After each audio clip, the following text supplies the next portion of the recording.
Capítulo 21. A 11ª terça-feira. Falamos de nossa cultura.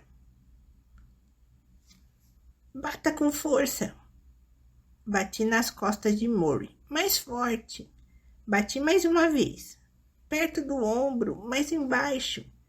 Vestindo a calça de pijama, Murray estava deitado de lado na cama, a cabeça entregue ao travesseiro, a boca aberta. A fisioterapeuta me ensinava como soltar o catarro dos pulmões, o que agora precisava ser feito regularmente para que a secreção não se solidificasse, para que ele pudesse respirar. Eu sempre soube que você queria me bater, disse ele ofegante. Respondi, dando punhadas nas costas branquelas dele. Esta é por aquela nota sofrível que você me deu no segundo ano. Mais uma batida. Todos rimos, aquele riso nervoso que vem quando o demônio ronda por perto. A cena teria sido divertida, não fosse ela o que sabíamos que era, a última sessão de fisioterapia antes da morte. A doença de Murray aproximava-se perigosamente do baluarte final, os pulmões. Ele previra que ia morrer sufocado, e eu não podia imaginar morte pior. Às vezes, ele fechava os olhos e tentava puxar o ar pela boca e narinas. E era como se estivesse querendo levantar uma âncora, tal o esforço. Lá fora era tempo para agasalho, começo de outubro, folhas caídas se amontoando nos gramados de West Newton. A fisioterapeuta de Murray chegou mais cedo, e eu geralmente me afastava quando enfermeiras e especialistas vinham tratar dele. Mas, com o passar das semanas e o esgotamento do nosso tempo, eu vinha ficando menos acanhado. Queria estar perto, queria ver tudo.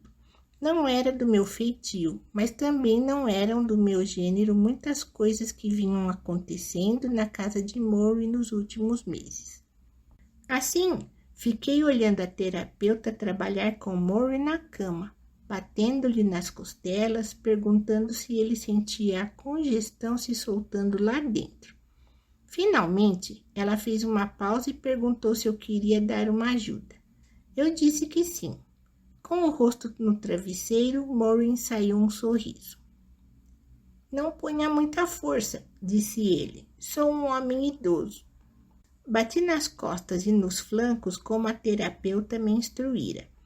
Não me agradava ver Murray na cama em qualquer circunstância. O último aforismo que ele fez ressoava em meus ouvidos. Quando estamos na cama, estamos como mortos. Encolhido de lado, ele parecia tão pequeno, tão mirrado, parecia mais um menino do que um homem. Vi a palidez da pele, os cabelos brancos desalinhados, os braços caídos e inertes. Pensei no tempo que dedicamos a modelar nosso corpo, levantando pesos, fazendo flexões e no fim a natureza sai vencedora. Sob os dedos eu sentia a flacidez da carne em volta dos ossos e batia forte como fora instruído. Estou batendo nas costas dele quando gostaria de estar batendo na parede, pensei. Mitty, disse ele com um suspiro e voz entrecortada, enquanto eu lhe batia nas costas. Hein? Quando foi que lhe dei uma nota baixa? Murray acreditava na bondade inerente das pessoas, mas também sabia em que as pessoas podem se transformar. As pessoas só ficam mesquinhas quando ameaçadas, disse nesse mesmo dia. E isso é consequência da nossa cultura, consequentemente da nossa economia. Até os que têm trabalho e emprego. E quando estamos ameaçados, passamos a nos preocupar só com nós mesmos. Passamos a fazer do dinheiro um Deus. É da cultura, ele expirou. Por isso é que não entro no jogo. Concordei e apertei-lhe a mão. Ultimamente nos dávamos as mãos com frequência. Foi outra mudança ocorrida comigo. Circunstâncias que antes me deixavam encabulado ou constrangido, agora eram naturais. A bolsa de catéter ligada ao tubo dentro de Murray e contendo um dejeto líquido esverdeado estava a meu pé perto da cadeira dele. Meses antes, isso teria me nojado, agora não tinha a menor importância. Como não tinha importância o odor da sala depois que Murray usava o vaso sanitário. Ele não podia se dar ao luxo de se movimentar de um lugar para o outro, de fechar a porta do banheiro quando entrava, de borrifar um desodorizante quando saía. Tinha a cama, tinha a cadeira e isso era a sua vida. Se a minha vida ficasse reduzida a esse dedalzinho, duvido que conseguisse dar-lhe um cheiro melhor. Aí é que entra a minha ideia de formarmos a nossa própria pequena subcultura, disse Murray. Isso não quer dizer que se deva desprezar as normas da comunidade. Por exemplo, eu não saio nu pelas ruas, não atravesso sinais vermelhos. Posso obedecer às coisas menores, mas as coisas grandes, como o que pensamos, o que valorizamos, isso precisamos escolher. Não podemos deixar que ninguém, que nenhuma sociedade decida isso por nós. A minha situação, por exemplo, as coisas que deviam me constranger agora, não poder andar, não poder limpar a bunda, acordar certos dias com vontade de chorar, não há nada visceralmente embaraçoso nem vergonhoso nisso. O mesmo se aplica às mulheres que não são esbeltas como gostariam, ou aos homens que não são tão ricos como desejariam. É o que a nossa cultura quer que você acredite. Não acredite.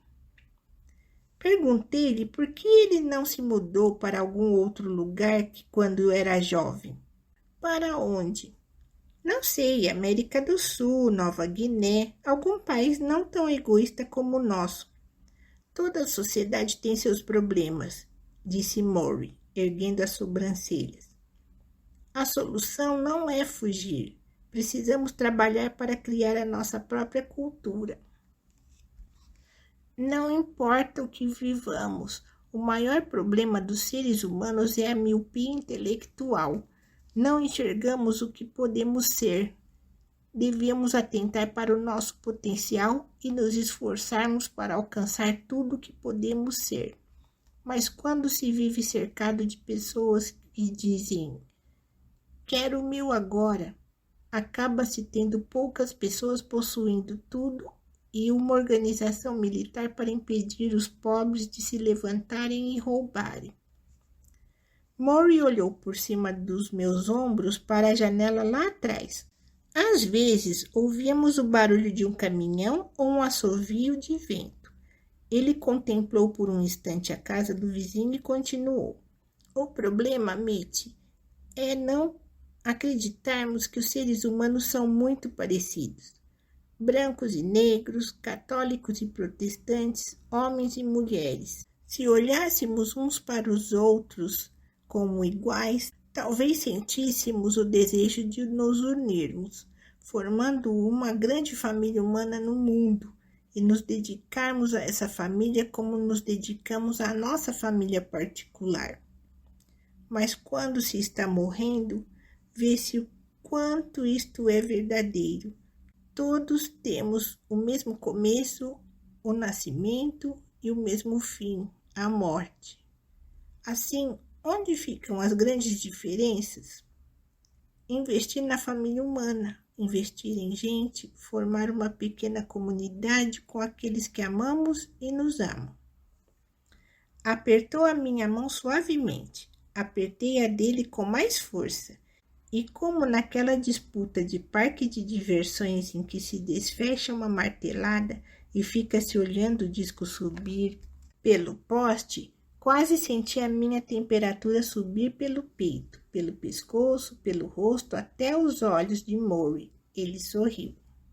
No começo da vida, quando somos criancinhas, precisamos dos outros para viver, certo? E no fim da vida, quando chegamos ao estado em que cheguei, precisamos de outros para viver, certo? A voz dele reduziu-se a um murmúrio. Mas o segredo é que, entre a infância e o fim, também precisamos dos outros. Mas no fim da tarde, eu e Connie fomos para o quarto de dormir acompanhar o veredicto do caso O.J. Simpson. Foi um momento de tensão quando os personagens se voltaram para o júri. Simpson vestido de azul marinho, cercado pela sua equipe de advogados. A pouca distância, os promotores que o queriam ver atrás das grades. Quando o primeiro jurado leu o veredicto inocente, Connie estremeceu. Nossa, mãe! Ficamos olhando Simpson abraçar os advogados. Ouvimos os comentaristas tentando explicar o significado de tudo aquilo. Vimos multidões de negros comemorando nas ruas e grupos de brancos sentados em restaurantes estupidificados. A decisão estava sendo considerada momentosa, mesmo levando-se em conta que assassinatos acontecem todos os dias. Connie saiu para o corredor. Para ela, chegava. Ouvi alguém fechando a porta do estúdio de Maury. Fiquei estatelado olhando a televisão. O mundo inteiro está vendo isto, pensei. Aí, pelos ruídos vindos do outro quarto, percebi que estavam tirando Maury da cadeira e sorri. Enquanto o julgamento do século atingia seu dramático fecho, o meu velho professor sentava-se no vaso sanitário. O ano é de 1979. Há um jogo de basquete no ginásio da Brandeis. O time vai muito bem e a torcida estudantil começa a cantar. Somos o número 1! Somos o número 1! Maury está sentado por perto, intrigado com os aplausos. A certa altura, em meio a somos o número 1, ele se levanta e grita. Que mal faz ser o número 2?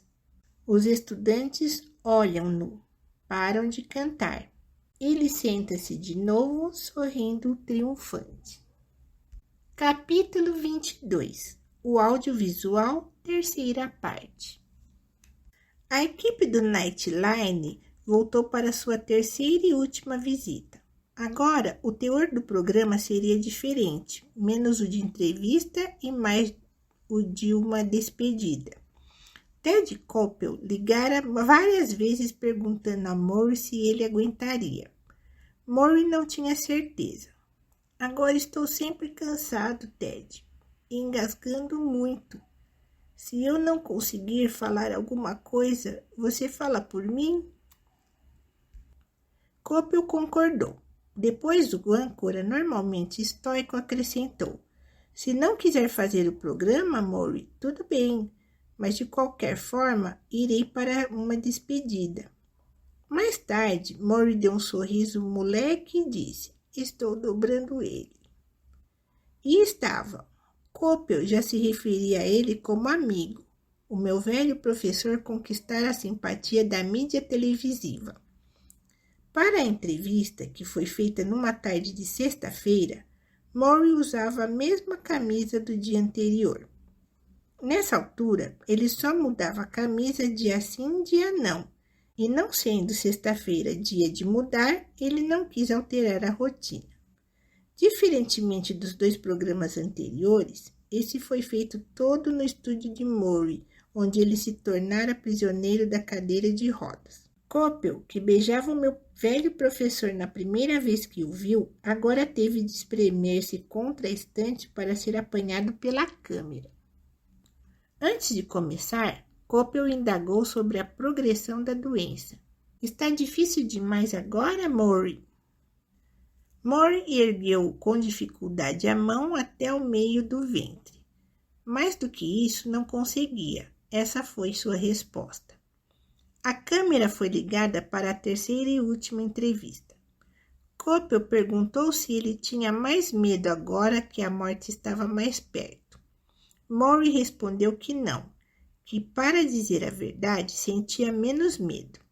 Disse que estava se soltando do mundo exterior, quase não ouvia mais a leitura do jornal, quase não dava mais atenção à correspondência, mas ouvia mais música e olhava pela janela as folhas mudarem de cor. Ele sabia que havia mais pessoas sofrendo da mesma doença que ele, Entre elas, algumas pessoas famosas, como Stephen Hawking, físico brilhante e autor de Breve História do Tempo. Vivia com um orifício na garganta, falava por um sintetizador computadorizado, datilografava piscando os olhos para um sensor que captava os movimentos. Isso era admissível, mas Murray não queria viver assim. Disse a Coppel que não sabia quando ia chegar a hora de dizer adeus. Para mim, Ted, viver significa poder ser responsável pelo outro. Significa poder revelar minhas emoções e meus sentimentos, falar com os outros, sentir com os outros. Respirou fundo. Quando isso acabar, Murray acabou. Conversaram como amigos. Como fizera nas 2 entrevistas anteriores, Coppel indagou sobre a prova de limpar a bunda, talvez esperando uma resposta bem-humorada. Porém, Murray estava muito cansado até para sorrir. Sacudiu a cabeça e disse: quando me sento no vaso, não posso mais ficar ereto. Cambaleio o tempo todo. Alguém precisa me segurar. Quando acabo, alguém precisa me limpar. Até esse ponto cheguei. Disse a Coppel que queria morrer com serenidade e citou seu último aforismo: não ir tão cedo, mas não se agarrar por muito tempo. Coppel ouviu-o com ar triste. Apenas 6 meses haviam se passado desde o primeiro programa, porém agora Murray Schwartz era uma forma desabada. Definhara diante de um público nacional de televisão uma minissérie sobre sua morte. Mas, enquanto o corpo definhava, o caráter adquiria mais brilho. Pelo fim da entrevista, a câmera fez um close de Murray. Coppel ficou fora do quadro.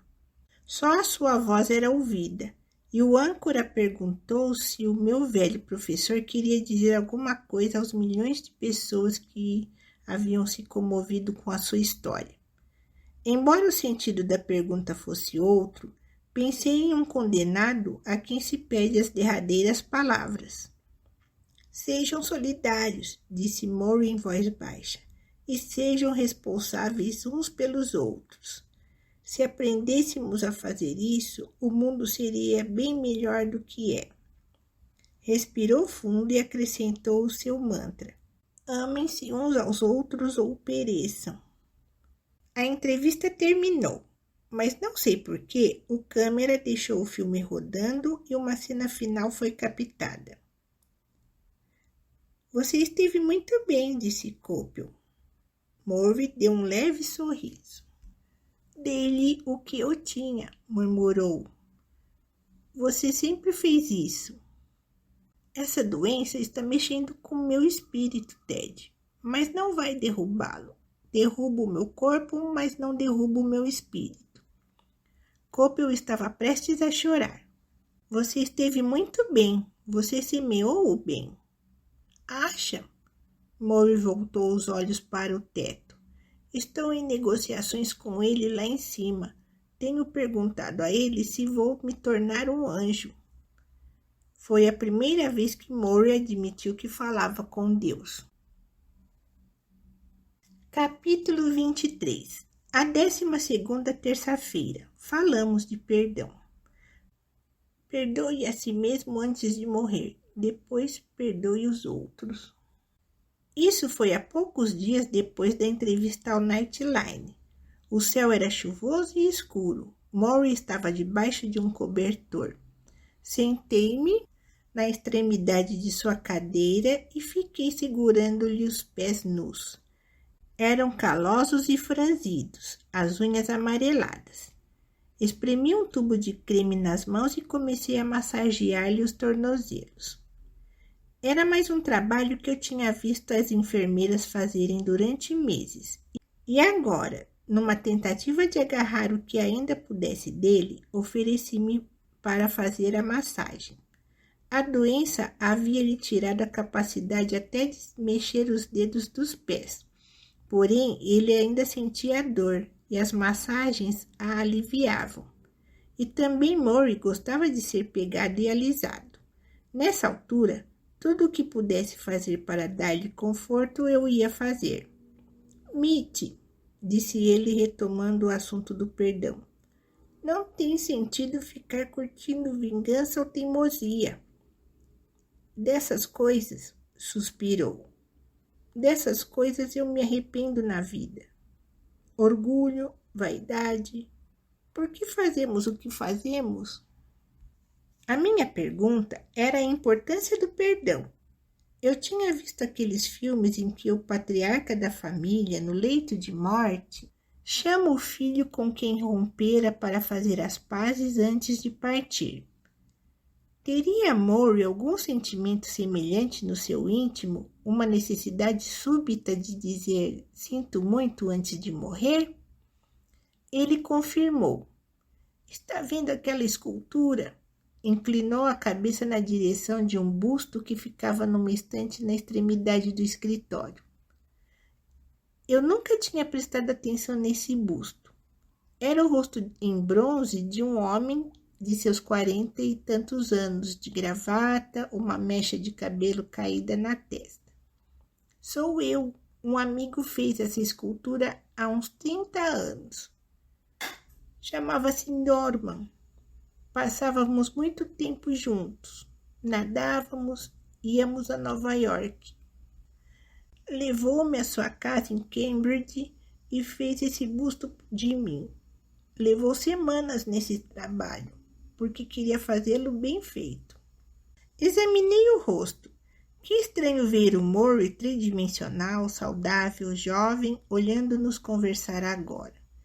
Mesmo no bronze, ele tinha um ar inteligente e pensei que o Norman captara um pouco do espírito também. Agora, a parte triste da história, disse Murray.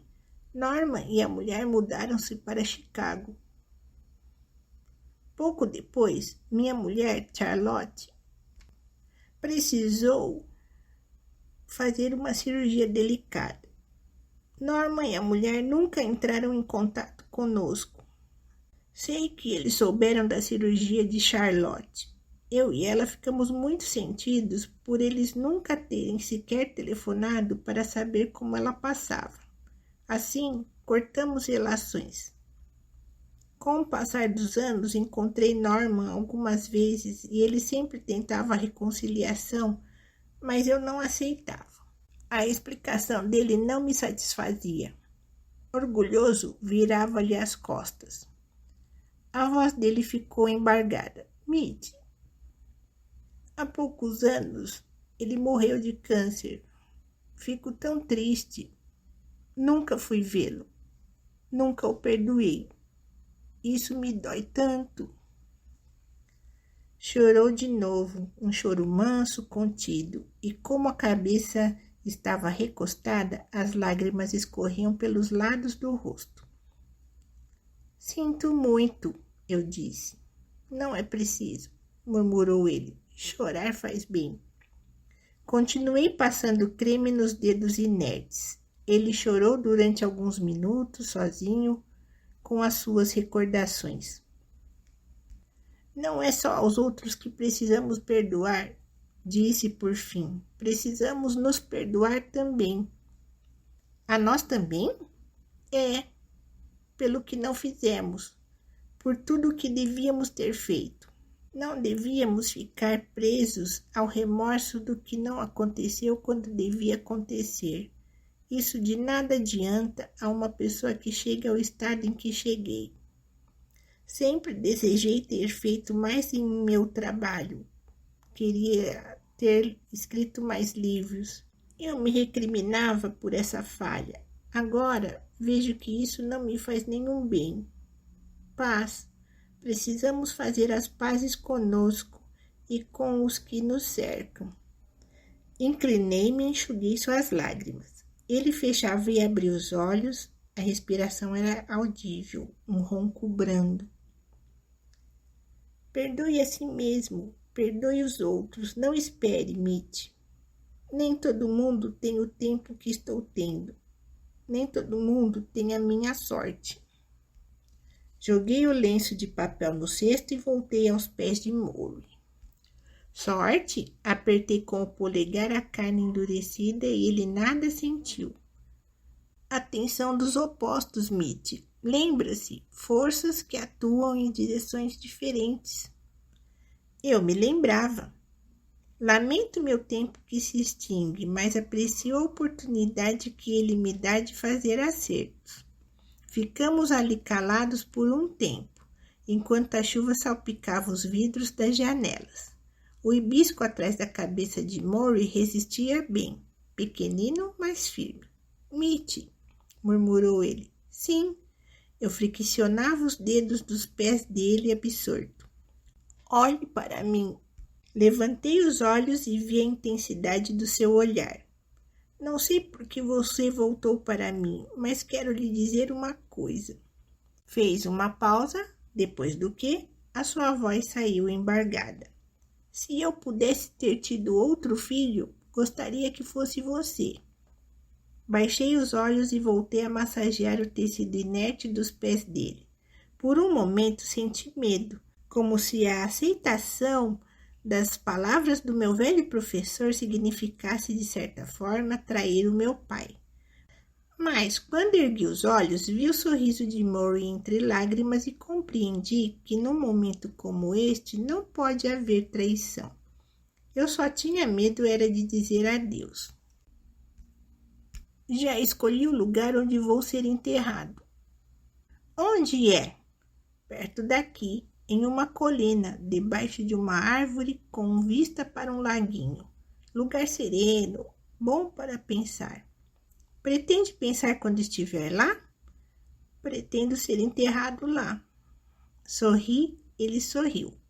Vai me visitar lá? Visitar? Só chegar e conversar, de preferência numa terça-feira. Você sempre me visita às terças-feiras. Somos terça-feirinos. Certo, terça-feirinos. Então você vai? Ele estava decaindo rapidamente. Olhe para mim, pediu. Estou olhando. Vai visitar o meu túmulo? Contar-me os seus problemas? Meus problemas? É. E você vai me dar respostas? Darei o que puder. Não tem sido assim? Imagina o túmulo numa colina, com vista para o lago, 7 palmos de terra onde vão depositá-lo, cobri-lo de terra, colocar uma pedra por cima.